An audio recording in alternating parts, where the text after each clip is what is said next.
When the weather starts to get cold before winter, the work of making a handmade silk blanket begins. First, she goes to the fields to pick fresh leaves from mulberry trees. She uses these leaves to feed very small baby silkworms. These baby worms are too small to eat large leaves, so the leaves must be cut into tiny pieces. As the weeks pass, the worms grow big and hungry. They eat whole leaves very quickly, making a sound like soft rain. When they are fully grown, they climb onto dry straw sticks and spin clean, white cocoons around themselves. People then pick these cocoons off the sticks by hand and put them into large baskets. Next, the cocoons are boiled in a large pot of hot water to soften the tightly wound threads. She uses a long bamboo stick to push and stir them. This melts the natural glue that holds the silk together without breaking the threads. Right after boiling, the hot cocoons are placed in cold, clean water to rinse them. This keeps the silk soft for the hard work ahead. Next, she uses her hands to tear each wet cocoon open.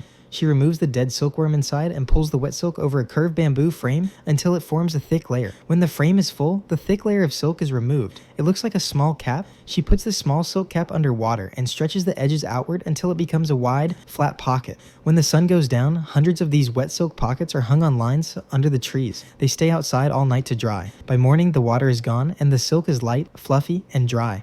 Making the final blanket takes teamwork, usually involving 4 people. They stand at the 4 corners of a large table. They take one dry silk pocket and pull it outward at the same time.